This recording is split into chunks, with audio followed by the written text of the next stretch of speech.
Jumpa lagi di podcast cerita horor. Pada kesempatan video kali ini, saya akan menceritakan cerita dari akun Twitternya Bristory dengan judul Guci di Ruang Tamu. Sebelum kita masuk ke cerita, jangan lupa subscribe, nyalakan lonceng notifikasi, dan share video ini ke teman-teman kalian. Sebelum masuk ke cerita, kira-kira di ruang tamu kalian ada sebuah guci nggak? Coba perhatikan guci kalian. Selamat malam. Rumah seharusnya menjadi tempat teraman, bebas dari rasa takut dan cemas. Tapi ternyata nggak selalu demikian, seperti yang dialami oleh Jessica dan keluarga. Rumah mereka menjadi sumber teror menakutkan. Jessica yang akan bercerita sendiri di sini. Sekali lagi terjaga. Jam 1:30 malam, penuhnya kandung kemih memaksaku tersadar dari tidur. Kebelet banget, nggak tahan. Mau nggak mau harus pergi ke toilet. Tapi belakangan, bangun malam jadi hal yang membuatku paranoid, apalagi ketika terpaksa harus keluar rumah.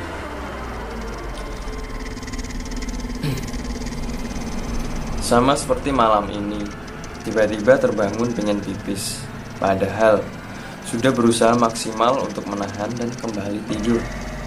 Tapi nggak bisa, sudah di ujung. Aku takut dengan hal ganjil dan menyeramkan yang belakangan selalu terjadi ketika melintas di ruang tengah.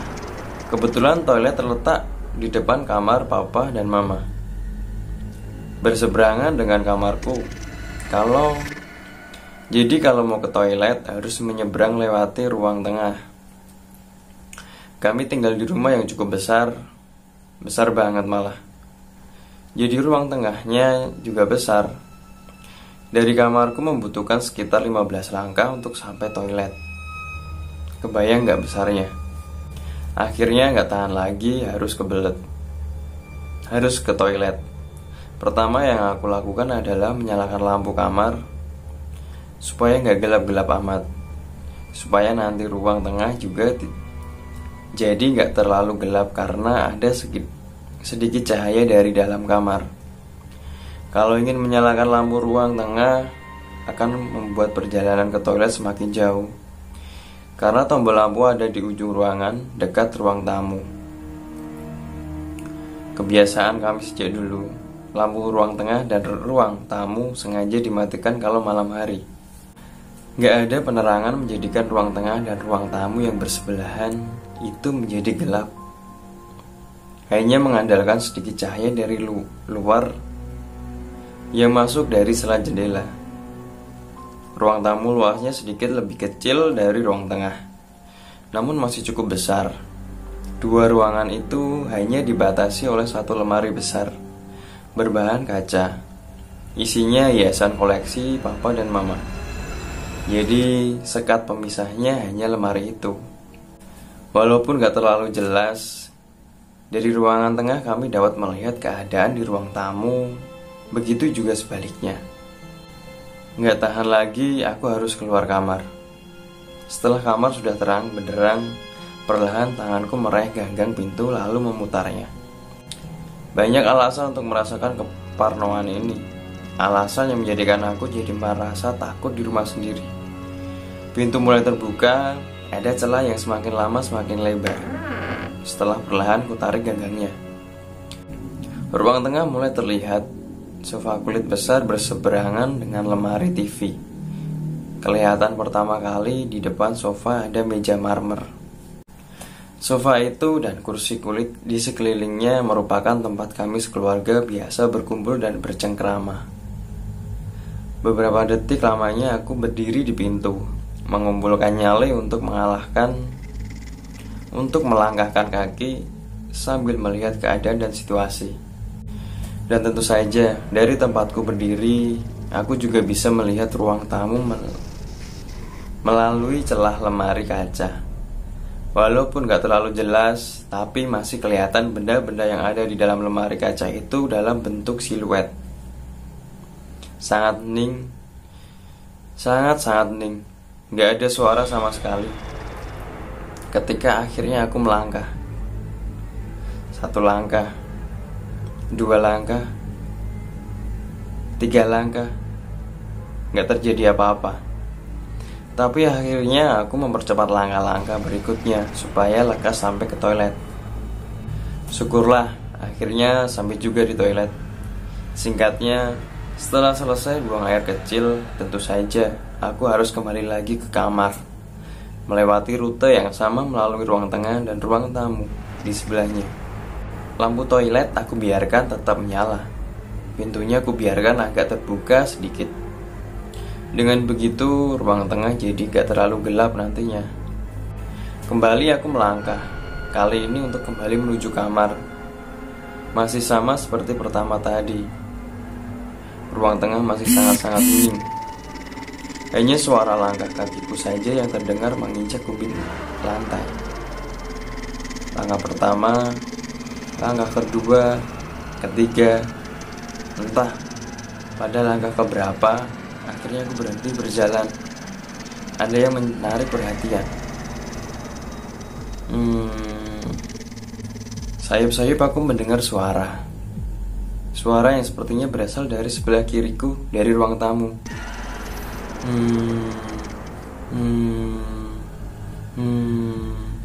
Seperti suara orang bersenandung, suara perempuan yang sedang bersenandung. "Mah," sambil menatap ruang tamu yang dalam keadaan gelap, aku memanggil Mama, berharap yang sedang bersenandung di ruang tamu adalah Mama. Tapi gak ada jawaban. Lagi pula ngapain juga Mama sendirian di ruang tamu tengah malam, bersenandung pula. Bersamaan dengan itu, aku juga mencium wangi khas. Bau wangi minyak kayu putih. Baunya samar, tapi indera penciumanku gak mungkin salah. Ini bau minyak kayu putih.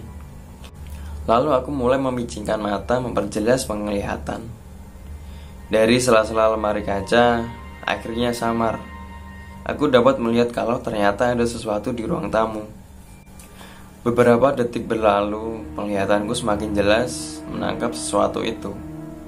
Ternyata ada seseorang yang sedang duduk di ruang tamu. Duduk di kursi yang letaknya berada persis di sebelah pintu utama. Kursi yang menghadap ruang tengah menghadapku.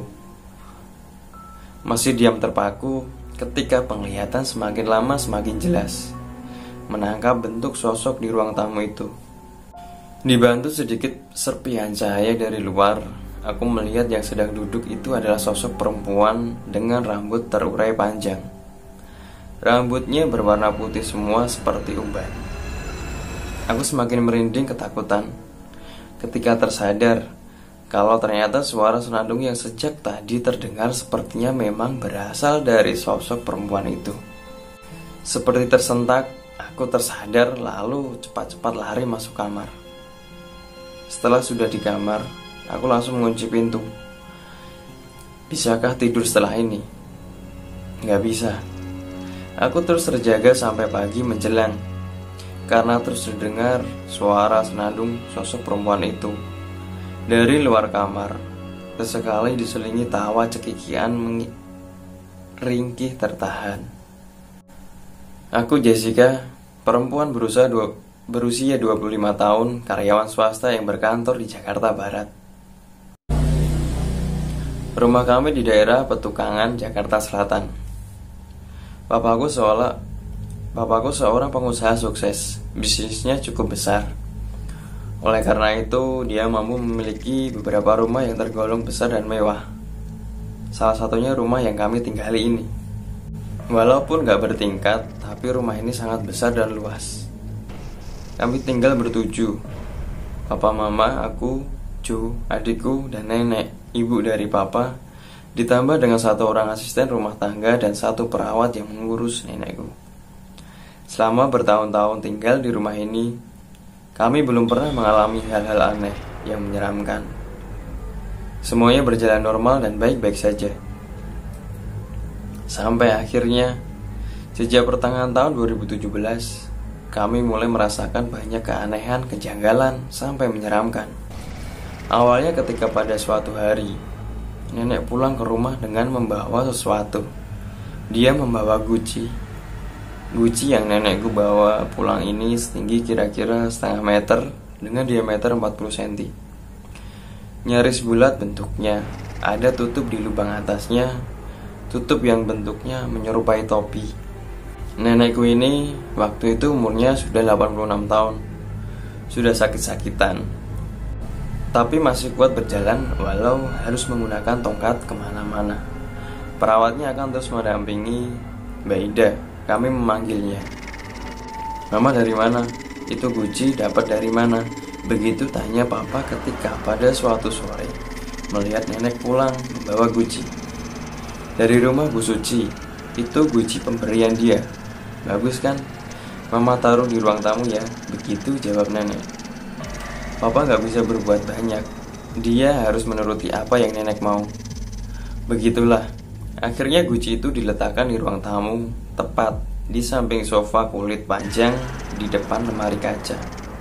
Jadi menurut cerita dari Mbak Ida, sore itu mereka baru saja berkunjung ke rumah teman lama nenek. Ibu Suci namanya. Kami mengenal orangnya, kenal juga dengan keluarganya. Mereka berdua sudah berteman puluhan tahun lamanya. Ibu Suci tinggal di rumah anaknya. Rumah mereka kebetulan gak jauh dari rumah kami. Guci ini berwarna biru muda, bercorak, lukisan Tiongkok. Menurut nenek, umurnya sudah puluhan tahun. Mungkin saja omongan nenek benar, karena cat dan lukisannya sudah kusam, sudah gak mengkilat lagi. Guci yang menjadi hiasan baru di ruang tamu. Guci yang menjadi awal dari banyak kejadian janggal, kejadian aneh, kejadian yang menyeramkan. Mau cerita apa lo kak? Tanya Joe dengan mimik penasaran. Pada suatu hari berikutnya, setelah kejadian itu, aku dan Joe bertemu di coffee shop dekat rumah. Aku sengaja meminta Joe bertemu denganku di tempat itu supaya bisa berbincang leluasa. Beberapa malam yang lalu, gue melihat sesuatu, Joe. Ada sosok seperti nenek-nenek yang sedang duduk di ruang tamu, bersenandung pula. Ngeri banget, Joe. Begitu ucapku membuka perbincangan. Lagian lo ngapain sih keluar kamar segala? Gue kebelet, Joe, gak tahan. Kalau gue sih, gue tahan sampai pagi. Bodo amat, sungut, Joe. Emang kenapa? Kenapa lo gak berani keluar kamar malam-malam? Tanyaku. Gila, sejak ada guci sialan itu, beberapa kali gue lihat setan di rumah. Sama kayak lo gitu kak, nenek-nenek. Kenapa lo baru cerita sekarang? Tanyaku. Belum ada kesempatan aja untuk cerita. Belakangan gue lebih sering nginep di rumah Tony kan? Begitu kata Joe. Tony adalah teman dekatnya. Aku sengaja mengajak Joe untuk berbincang di luar rumah agar lebih luasa berbicara, membahas hal aneh yang belakangan makin sering terjadi di rumah kami. Benar saja, perbincangan jadi semakin seru. Akhirnya Joe cerita semuanya. Cerita tentang banyak kejadian seram yang belakangan sering menimpanya. Pernah pada suatu hari, ketika Joe baru saja pulang kuliah, dia mengalami kejanggalan di rumah. Peristiwa ini terjadi hanya beberapa hari setelah nenek membawa pulang guci. Menurut Joe, waktu itu sore menjelang malam sekitar jam 5:30. Seperti biasa, setelah memarkirkan mobilnya di garasi, Joe masuk rumah lewat pintu samping yang menuju langsung ke dapur, gak lewat pintu depan. Posisi kamar Joe tepat di sebelah kanan kamarku. Kamar kami berseberangan dengan kamar mama dan papa dan kamar nenek. Dapur letaknya di belakang, dekat taman belakang. Dari sinilah biasanya kami masuk. Jarang banget kami masuk lewat pintu depan. Oh ya, sebelum masuk tadi, ketika masih di dalam mobil, sebenarnya ada yang membuat Joe bertanya-tanya. Dia melihat pintu depan gak tertutup seperti biasanya, sedikit terbuka. Melihat hal itu Jo penasaran. Itu kenapa pintu kebuka? Dalam hati Jo bertanya. Tapi gak terlalu ambil pusing, Jo tetap masuk lewat pintu samping. Setelah sudah di dalam, dari dapur Jo harus melewati ruang tengah untuk sampai di kamarnya. Nah, ketika sedang berjalan di ruang tengah inilah Jo melihat ada orang yang sedang duduk di ruang tamu. Waktu itu ruang tamu masih gelap. Mbak Wati, asisten rumah tangga kami, belum menyalakan lampunya. Tapi walaupun begitu Jo masih bisa melihat ruang tengah, melihat ruang tamu dengan jelas. Sedikit memperlambat langkah, Jo memperhatikan sosok yang sedang duduk di ruang tamu. Seorang perempuan tua, rambut putihnya diikat membentuk sanggul, berpakaian gelap. Dia duduk manis menghadap ruang tengah, menghadap Jo. Lalu beberapa detik mereka berpandangan, saling bertatap muka.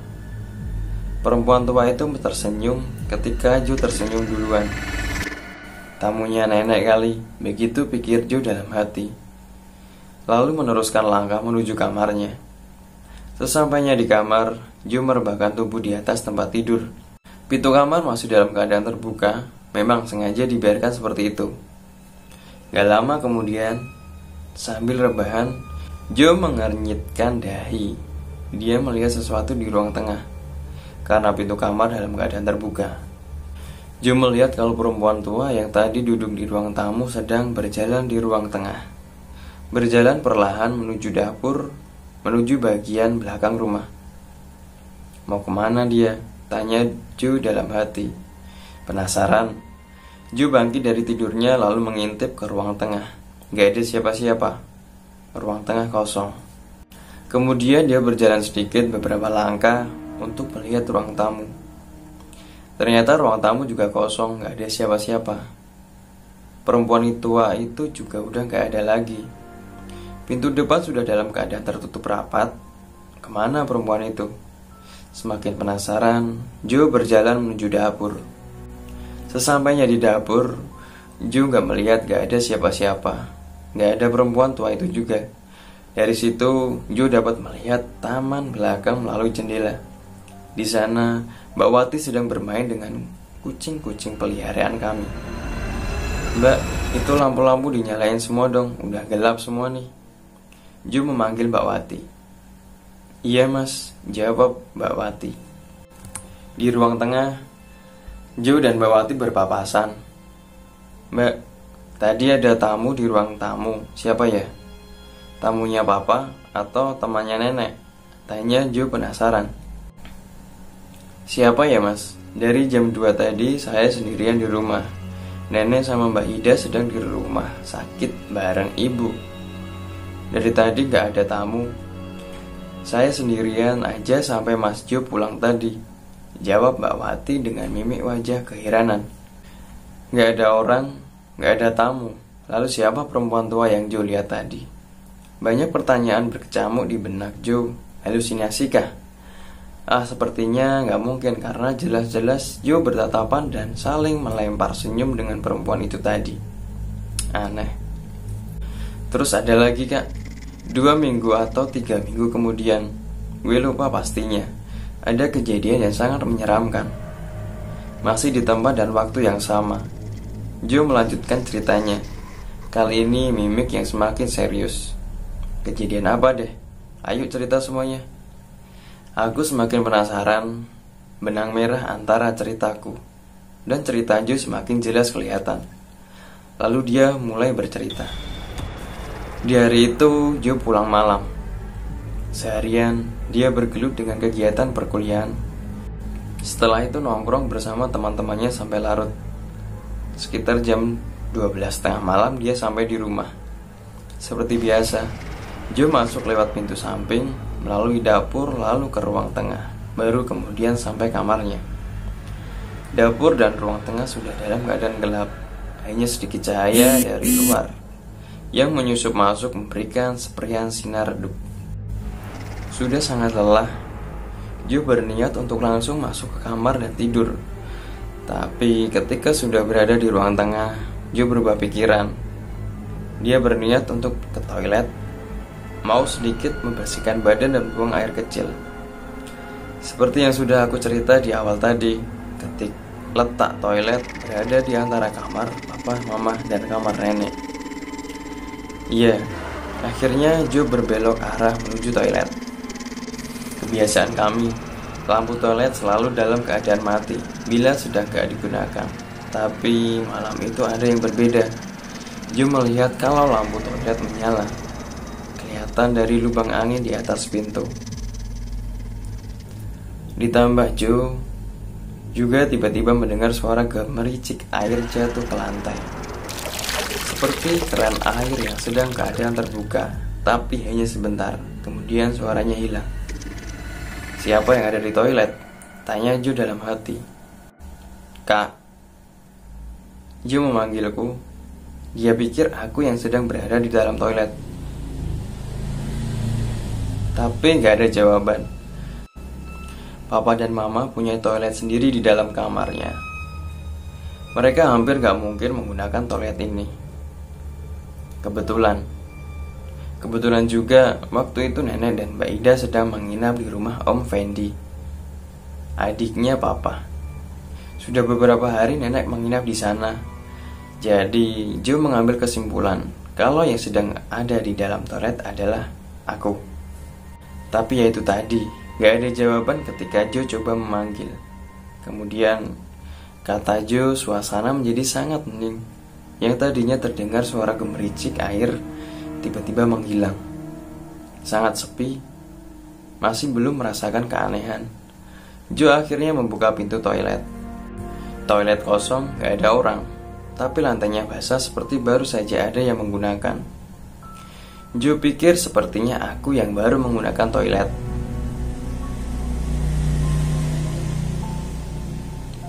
Ya sudah, dia langsung menyelesaikan niatnya, bebersih dan buang air kecil.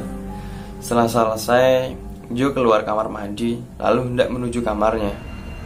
Tapi di depan kamar mandi, Jo kembali terdiam, ada sesuatu. Indra penciumannya menangkap bau khas, wangi minyak yang sangat khas.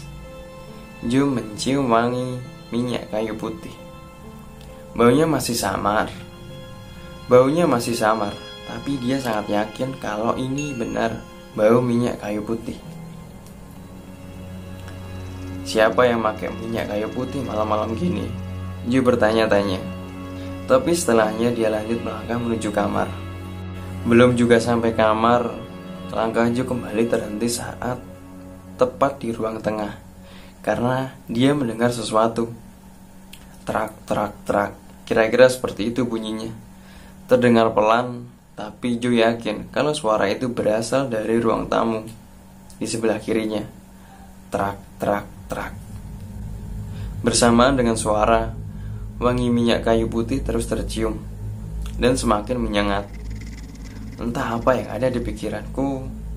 Saat itu rasa penasaran mengalahkan segalanya. Lalu dia melangkah menuju ruang tamu, mencari tahu suara apakah itu gerangan.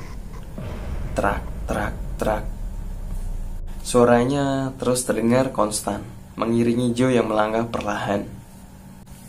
Semakin dekat ke ruangan tamu, semakin kuat suara itu terdengar. Semakin menyengat juga bau minyak kayu putihnya.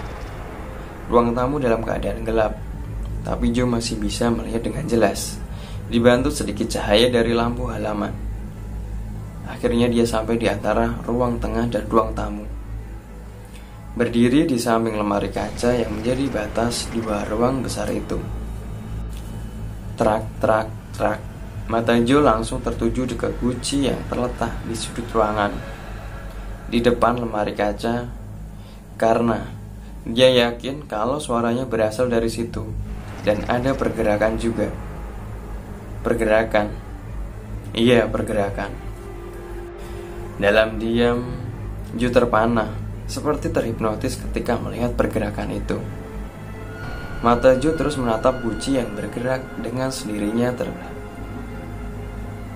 Ternyata guci itu bergerak sendiri. Tutupnya yang mempunyai Tutupnya yang menyerupai topi bergerak naik turun, terbuka tertutup, hingga menghasilkan suara trak trak trak. Suara yang Joe dengar sejak tadi.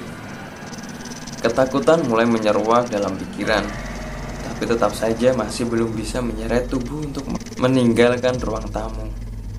Joe hanya diam berdiri sampai ada sesuatu lagi yang terjadi.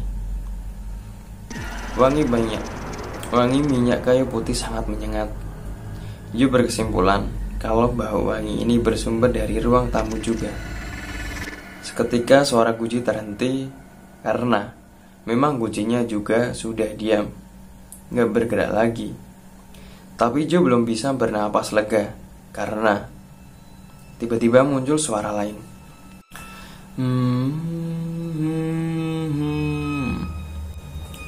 Ada suara orang bersenandung. Ada perempuan yang sedang bersenandung, pelan tapi jelas terdengar. Joe yakin kalau senandung itu berasal dari ruang tamu juga. Terus diiringi dengan wangi minyak kayu putih. Pandangan Joe menyapu semua sudut ruangan tamu. Beberapa detik kemudian, Joe baru sadar kalau sejak tadi dia gak sendirian. Ternyata ada yang sedang duduk di kursi dekat pintu. Joe dapat melihatnya dengan jelas. Sosok itu tersiram cahaya lampu teras yang menembus tirai jendela. Sosok perempuan tua, rambut putihnya tergerang panjang menjuntai, nyaris menutupi seluruh tubuhnya. Gak bisa menjerit, sesak untuk bernapas. Joe gemetar memandang wajah pucat perempuan itu. Ternyata benar dia yang bersenandung sambil terus tersenyum. Kepalanya juga bergoyang pelan ke kanan dan ke kiri. Sungguh pemandangan yang sangat menyeramkan. Cukup lama Joe diam memperhatikan semuanya. Akhirnya dia seperti tersadar, lalu perlahan bisa menggerakkan kaki untuk melangkah mundur, meninggalkan ruang tamu, lalu berlari masuk ke kamarnya. Joe menutup pintu rapat-rapat dan menguncinya. Selesai? Belum. Sepanjang malam sama sekali gak bisa tidur. Dari dalam kamar dia terus-terusan mendengarkan suara senandung perempuan itu. Dengan bau wangi minyak kayu putih yang samar masih tercium. Sepertinya dia berjalan bolak-balik di depan pintu. Berarti di depan pintu kamarku juga. Joe baru bisa terlelap ketika pagi mulai menjelang. Apa hubungannya kejadian seram yang dialami oleh Jessica dan Joe dengan guci yang dibawa oleh sang nenek? Jawabannya minggu depan. Sekian cerita malam ini. Jangan lupa subscribe, nyalakan lonceng notifikasi, dan share video ini ke teman-teman kalian. Sekian dari saya. Wassalamualaikum warahmatullahi wabarakatuh.